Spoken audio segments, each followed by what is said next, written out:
to the video on tips and tricks for outlining your first story. Now, when you first get started with interactive fiction, some of you may decide to try kind of like a puzzle trail first, or maybe like a good old-fashioned walking tour through your town. But for those of you who are really itching to write those locative, interactive, choose your adventure, branching narrative style adventures, then this particular one is for you. So there are a bunch of different ways that you can outline your story. Because you have different branches and different choices, you kind of need to keep an eye on what direction everything is heading so that you know exactly what you have done in each spot and how it connects to previous spots. That way you don't end up with things like plot holes, characters saying one thing and forgetting they've said it in another spot, or repeating yourself because you've forgotten that you've put something higher up as well as lower down. So there are different tricks that I use to do general mapping.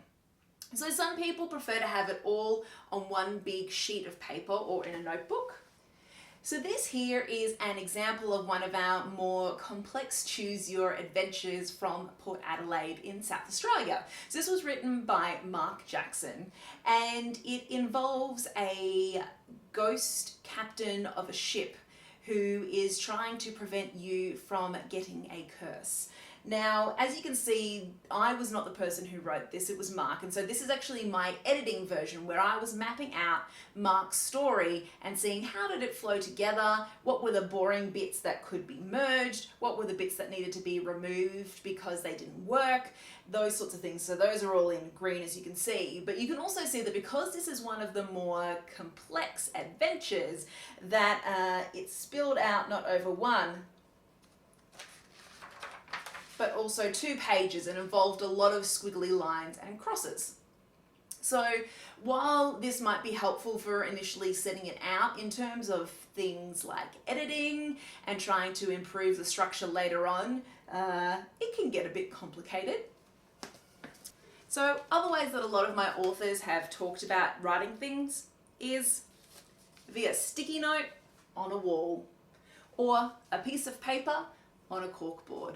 And essentially what they'll do is they'll put in short basic ideas on their post-it notes, and then they will move them around, scrap the post-it notes that they don't like, what are in the right locations, and then as they fill out the story, they start making more detailed post-it notes to do that. My favorite method when I actually create a story is to use note cards, little lined note cards that I can essentially place on the floor and move around. Sometimes what I'll even do is if I know the area or the locations well enough, I'll kind of mark myself a little square and map, and even put the story points in the various like approximate locations to kind of keep an idea spatially of how things work.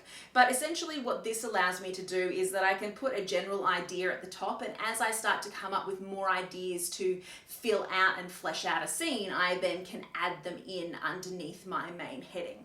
And I can move them around, and I was like, oh no, this one doesn't work at this level of the story, but it might work at this level of the story. I can very easily shift and change those. And for myself, I prefer these because they don't lose stickiness like a post-it note does. So these are all manual methods to creating a story outline.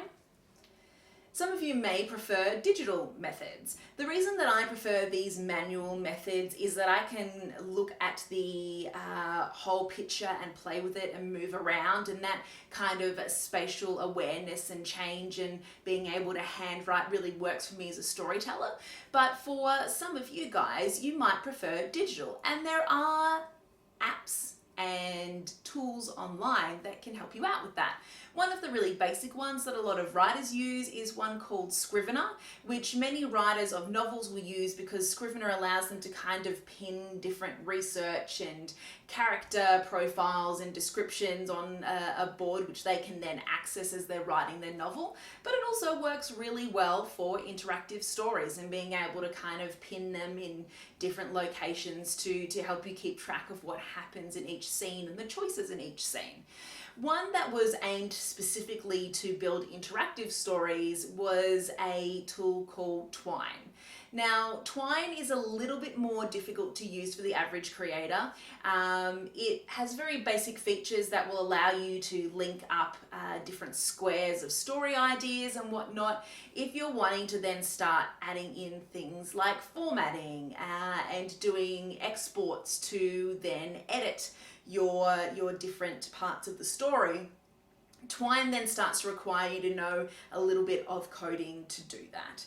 But at the moment, we are working at Story City and actually in-building these tools into our suite of creator tools at Story City. So hopefully you will see this being implemented very soon in a Story City dashboard near you. If you have any features that you feel particularly would help you out in your quest to outline the story and then fill it out and then essentially transfer it into an active story that you can sell to participants, then please drop us a email in the feedback section. We're really eager to hear what it is that you would like to see so that we can try and work it into our development. In our next video, we are going to delve into techniques for musicians, artists, narrators, and performers to use when they're helping storytellers pull together an interactive adventure or they are creating one of their own.